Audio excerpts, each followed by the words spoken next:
Hello, and welcome to part 4 of my homebuyer series called The Fearless Homebuyer, a guide to a confident and successful purchase for you.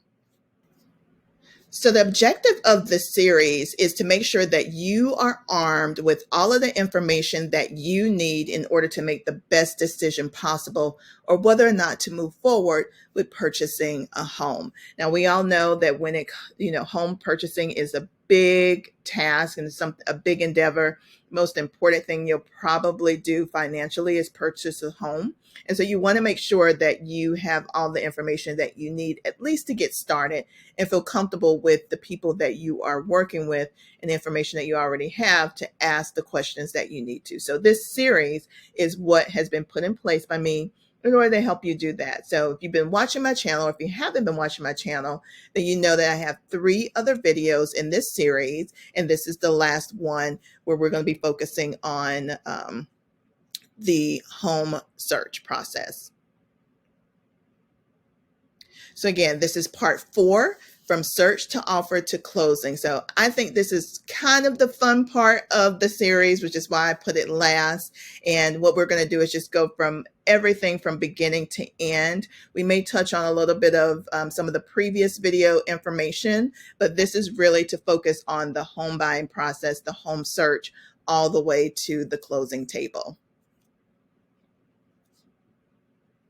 Now, before we begin, I just want to introduce myself if you haven't seen any of my videos before. My name is Gia Felder. I'm an associate broker, realtor in the metro Atlanta area. I'm with Village Premier Collection of Georgia.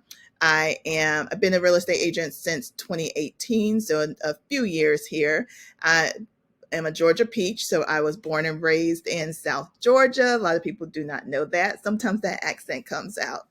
I am very passionate about generational wealth. And so it's nothing really profound. It's just really me wanting to be part of the solution and making sure that those who thought that they could not create generational wealth can, because real estate is actually one of the easier ways to do that. And another thing that people don't know about me, or maybe you do, is that I love to read. I actually love to travel. I haven't traveled much lately, but I love to travel. But I'm definitely a movie buff. So you will catch me in a movie theater quite often watching the latest action movie. All right, guys, so we're going to start. We're going to talk about the home search from beginning to end. We want to make sure that you follow everything and you get all the information that you need so that we can get you those keys at the closing table. So here's an overview of the home buying process. This is what we're actually going to take a look at during this presentation. So I'm not going to go through this completely, but the first step you're going to make sure you do is get your pre-approval, and we're going to talk about that. You go through all of these steps and you get to the closing table. So let's dive a little deeper into each of these sections. Now, I mentioned before that the first thing you want to do is get your pre-approval. That is a must.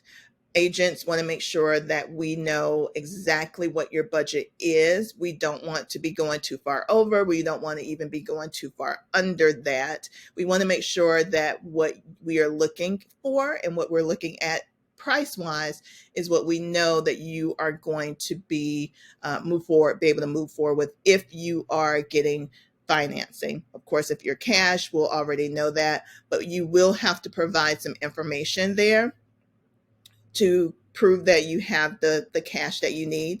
But the first thing you want to do is meet with your agent. So you're going to discuss that budget. The expectation is for you to deliver to your agent the pre-approval. Be prepared to sign an exclusive buyer broker agreement. Every agent needs to make sure that whoever their client is, or if you made the decision that you will be their client, that we have in place that agreement. This helps us to ensure that we can represent you legally, and it helps with getting commission as well, full transparency there. But we are actually not allowed to really assist you without that agreement in place. So legally, that's something that we actually do have to have. Another thing that we're going to be doing is researching area neighborhoods. You're going to set those wants and needs, and the agent is going to set up the search. And all of this is going to be done, or at least get started, in a consultation. Consultations usually last about 25 to 30 minutes. And then for me, when you book a consultation with me, which is a requirement, you're going to immediately get a intake form, and you're going to complete all that information. And this really helps me to prepare for our consultation so that I can focus on you, so that we can get through the information to start your home search. And that really is particular to what your wants and needs are, what your goals are, and where you want to live, and kind of confirming what your budget is. So step 3 is finding your home. So we've created that search for you. We've narrowed down some homes that you want to see based on the pictures. And now we're going to select up to 3 to 5 homes to see.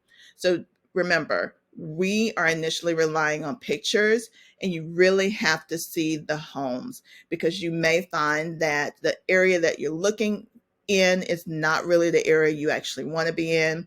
You may find features of the homes that we're seeing that you initially thought you needed, and find out that you don't. And then there's features of the home that we discover that you really, really love, and you want to start searching for homes that include those features. So because of that, we're going to adjust the criteria if necessary.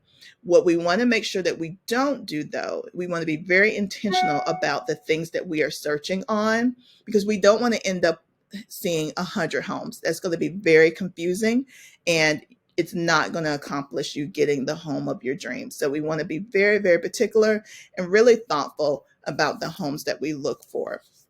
This is the most important part of the process. It's going to get you to your dream home, or at least your next home that you're going to love, much more quicker if we are very selective and intentional about the homes that we look at. I want you to be very honest, be very decisive, and please make sure that you ask questions, because if you don't, there's no way for us as agents to understand what it is that you really want or need, or what questions that we have. We don't want any doubt. So if you decide on a home, but you had questions about that home, 9 times out of 10, we're going to end up backing out of that home. And we just don't want to go through that process, because that could potentially mean money out of your pocket for inspections and things of that nature. So we want to make sure that you are very confident in the home that you want to move forward with. Again, if you do have criteria, which we should have on the homes that you want to take a look at and eventually move forward with, we want you to be open to the homes that we're touring. And that just means that there could be a lot of things that check all of the boxes, but there could be some things that don't check the box. But it doesn't mean that the home is not great. It's something that you want to determine if it's, doable, or if it's a deal breaker for you.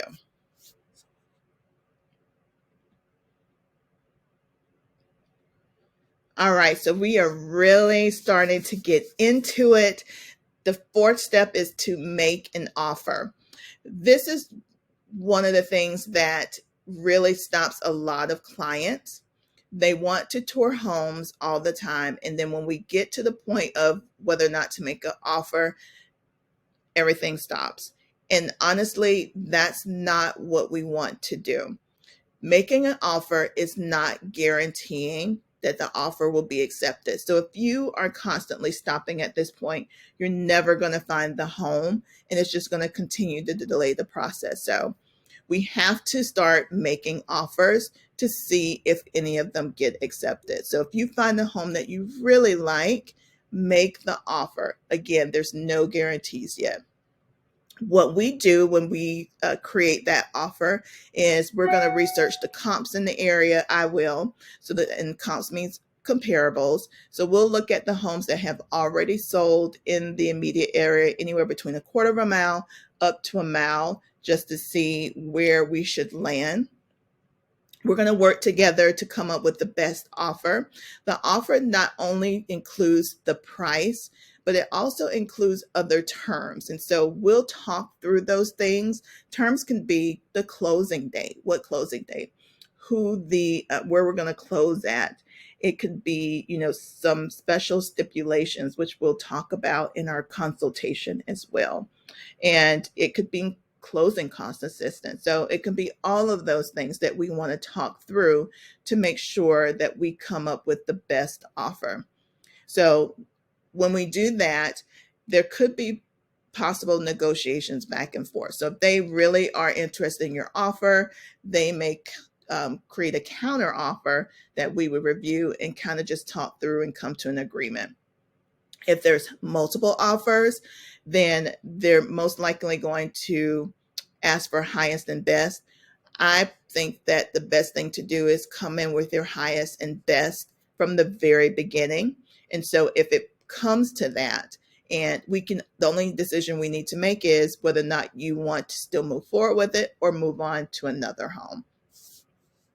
The documents, some of the documents that we're going to be using in the offer is the purchase and sale agreement, the financing loan exhibit if you're getting financing, seller's property disclosure statement. We'll talk more about that in the consultation. It's basically a document that kind of gives you the lay of the land with the home, make sure that there's no latent defects that are obvious that need to be documented. Every home should have that. Closing attorney acting as holder of earnest money. In our state, we close at a closing attorney's office.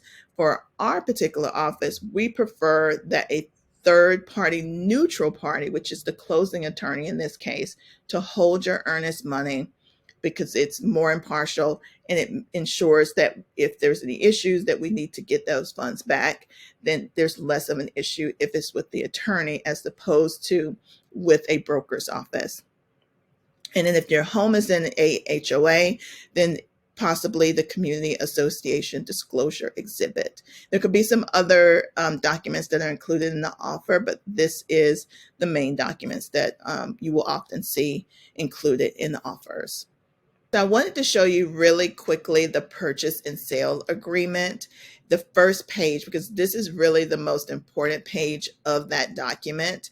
It includes pretty much 90% of the terms for your offer, including the offer date, when the offer is up, which is at the bottom here, the purchase price, the closing cost assistance that you may want to ask for, the closing date, and the earnest money that you would want to put in for it.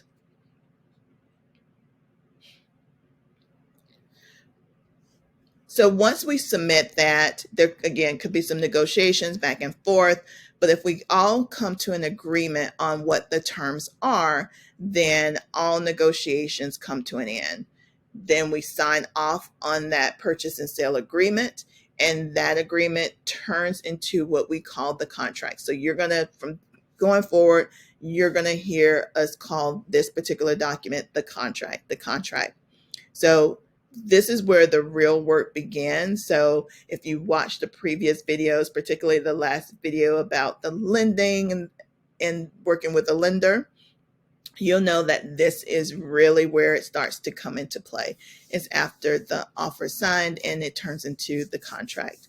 We're going to actually send that contract to the lender and to the appropriate closing attorney to get started with their processes. So the next step after the offer is signed and turns into a contract is due diligence. Due diligence is really the time that you spend to do your own due diligence, your own work, and your own review of the home to make sure that it is up to par. During this time, you can actually terminate the contract for any reason, but particularly this time is when you do the inspection. So we will get a professional to come in and inspect the home, do a thorough inspection. You as the buyer are responsible for that cost. This is not included in any cost that or any funds that you would have to bring to the closing table. So keep that in mind. This is an additional cost that you want to make sure that you budget for. The inspector will discover any issues that may need to be worked on or put into the purchase agreement or the contract. Once we determine what those issues are. We're going to create an amendment. We're going to send that to the seller and the listing agent. We're going to negotiate those things and make a decision on what we're going to agree to for repairs. It can be repairs, it can be additional monies, any of those things. But during due diligence is where we have to do all of this in the time frame that's allowed, and that due diligence time frame is included on the first page of that contract. Your earnest funds are at risk, so you want to make sure that you stay on track and stay attentive to what those issues are to make sure that we get everything done and submitted and closed out during that due diligence phase.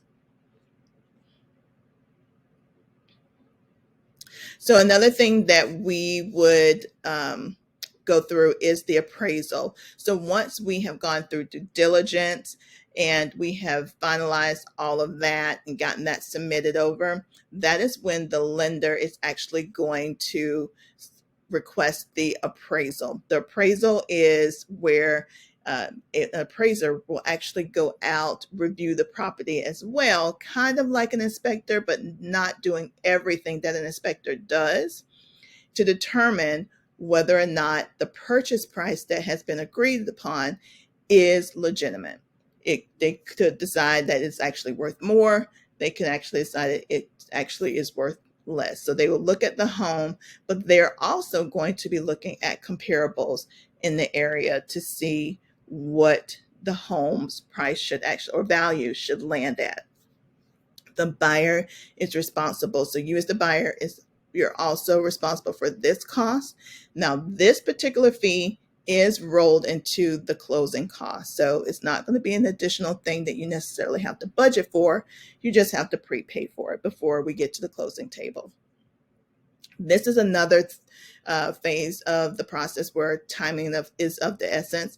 You want to make sure that once we get through due diligence, that the lender knows that we need to go ahead and order that appraisal, because it can take anywhere from 7 to 10 days, sometimes a little bit longer. So you want to make sure that they get that done. So the two things that can happen is the home can be determined as more than what the list price is, which is great. That means you're walking into equity as soon as you close on that home. They can also determine that the home is worth less, is valued less than the contract price. That's where we create some issues. We're going to go back to the table to do a little bit more negotiation. You're going to decide what you want to do. You're either going to ask, of course, for them to lower the price, the seller to lower the price. You can decide to pay the difference. It's called an appraisal gap. You can make that decision. It's cash, additional cash that you would have to come up with to do that. Or you can decide to terminate the contract. So title commitment. So this is falling into the roles and responsibilities of the closing attorney. So they focus on the title. They want to make sure that they review every aspect of the title of the home to make sure that they can deliver a clear title that is able to be purchased by you. So they're going to review the terms of the contract. They're going to assist in clearing the title of the home. They're going to get the payout letter from the seller, if applicable. So if they have a balance, they have a loan that they have to pay off from the sale of the home, the closing attorney is going to get that as well. Again, they're going to hold the earnest money. One thing to keep in mind is that they represent the lender, not the buyer, not the seller. This is because the loan funds are going to go to them to be dispersed. So they represent the seller. So they're going to facilitate the transfer of any funds. Title insurance policy will be received at closing if it's purchased. Now, we definitely highly recommend that you purchase title insurance. It's going to protect you in case anything from the past regarding the title comes up. That will help protect you to keep you from paying out any funds. So it's highly recommended, but it's definitely your choice on whether or not you want to purchase that. So documents to lender. So going back to the lender, during this process, after we go under contract, we want to make sure that we stay in touch with the lender. We'll make sure that all your requested documents are sent to your lender prior to closing. So anything that they ask for, make sure that you send it. There are times that you're going to be sending documents more than once. It's a very frustrating part of the process, but believe me, when you get your keys, you're not even going to be thinking about it anymore. So just make sure you keep on top of that as well. When we get closer to the closing date, the most important document that you're looking for is your closing disclosure. When you get to the part of receiving that closing disclosure, you are definitely in the home stretch. You have everything has been cleared. There's no more issues that need to be documented by you for the lender. So that's probably the best thing that you will hear is getting that closing disclosure. You have to make sure that you get it, you sign it, and return it back to the lender 3 business days. So not 3 days, 3 business days prior to closing to ensure that we close on time. Every day that that's delayed is another delay in the closing date. It's just going to continue to push it back. So make sure when you get that, you should be happy. So happy to sign it, happy to get it back over to the lender. So make sure you do that pretty quickly. And then the last thing that you will hear is clear to close. We love to hear those words. We market that. We're on social media. We got that CTC, that clear to close, and you're going to be happy when you get that. You can literally get a clear to close the morning of closing. So it can still happen. We just want to make sure that we're waiting on that because that's the next thing that's going to ensure that we get to the closing table. So that doesn't require any documents to be signed. We just want to hear those words. So now we are at closing. We're at the closing attorney's office and we are ready to sign documents. So before we do that, we'll take a final walk through the home, make sure everything's cleaned out, make sure it's at least broom swept and ready to go for you. Make sure there's no issues because if by small chance that there is, we definitely want to address that. And if we have to move the date back to another date or maybe push the closing back from, say, morning to afternoon, we want to make sure we do that. We don't want to walk into a home that has major issues still, which it shouldn't, but we don't want to, because once you sign those documents, the home is yours. You're not going to be able to go back and get anything for that. So make sure we do that walkthrough, make sure everything's good to go. We head over to the closing attorney, and that's where you are signing all of your closing documents. Make sure you bring ID, make sure you bring your your checkbook, just in case you have to, pay out any additional funds. Hopefully you do not, but just in case. But you definitely need to have forms of identification. So your ID or your passport, and then maybe another form of ID. So the first thing you're going to do is sign all the documents related to the loan. What the closing attorney does there is when that's all signed, they will review it, make sure everything's good to go. They will fax all that information over to the lender because the lender will then have to review all those documents before they fund the loan. During that review by the lender, the closing attorney will come back to the table and you will finish up all of your paperwork signing. After you do that, the loan is funded, you get your keys, and now you can go to your new home. So that's it. The fear of the search is now eliminated. So now you know how the home search works. You know what happens from beginning to end, from going under contract to the closing table. And so now you should feel very, very confident in getting started with the home purchase. So if you have not watched the rest of my series, please make sure you go back and do so. There's 3 other parts before this one. I'm going to have a lot of additional content on this YouTube page, so be sure to subscribe, like, and share it with others who are also interested in purchasing a home. I'll be talking about loan programs, new construction, showing you new construction homes, showing you those incentives, showing you what it's like to live in this area. So make sure that you share this YouTube channel with others. Thank you so much. If you are ready to get started, make sure that you contact me soon. The Calendly link to book a consultation is in the description. So I look forward to working with you guys. In the meantime, bye for now.